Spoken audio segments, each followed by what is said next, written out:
Hi, I'm Josh Van Bibber, and I'm an academic advisor at Ivy Tech Community College here in the Indianapolis area, and I'm also the chair for the pre-conference events portion of the NASPA 2016 conference here in Indianapolis. We're really excited to welcome you to Indianapolis, a city of many nicknames, including the amateur sports capital of the world and, of course, the racing capital of the world.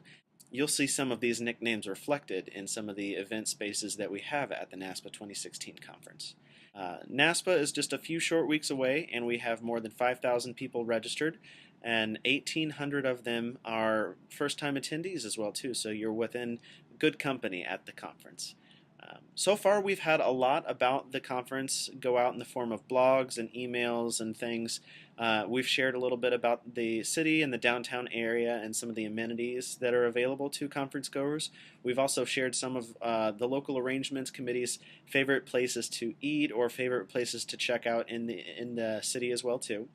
We've also heard from previous attendees at the NASPA conference too about some of their favorite events and things that they've really gained from the conferences in previous years as well. And we kind of want to use this opportunity as our last video before the conference to, again, kind of refresh you on some of the events that first-time attendees are encouraged to take advantage of as well, too. So coming up on March the 2nd at 1 p.m.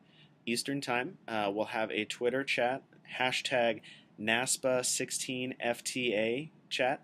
If you've ever done essay chat, it'll be similar to that, where we have some questions that are kind of guiding conversations, but this also allows you a little bit of time to also ask us questions that you might have about logistics and specifics about the conference or ways to prepare as well too. Once the conference begins, there's some big events that we want all first-time attendees to take advantage of. One of the very first ones is the first-time attendee orientation, so that way you can get on the fast track. And in this, we'll talk a little bit about some helpful information about networking at a professional conference if this is your first time at NASPA or if this is your first professional conference, different ways that you can engage with others around you as well. If you will be a little bit later to the conference, we'll also have one on Monday morning. So make sure you check that one out if you aren't able to make it to the main one on Sunday. As we get into the conference, there will also be opportunities for you to revisit the Pit Row Lounge, which is where the first-time attendee orientation will be held, and use that space to sort of make meaning of what all you're learning throughout the conference and connect again with first-time attendees, or just have a little bit quiet place to reflect as well too.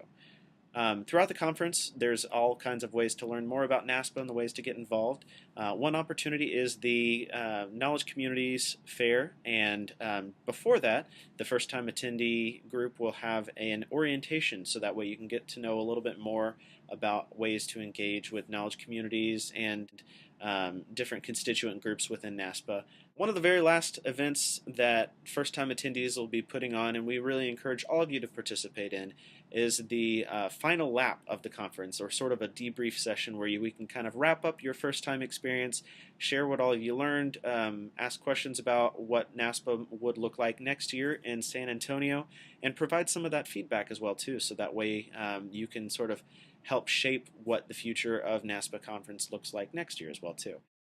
Make sure you check out all kinds of first-time attendee sessions on the NASPA blog and the first-time attendee Engage portal on NASPA's website as well too.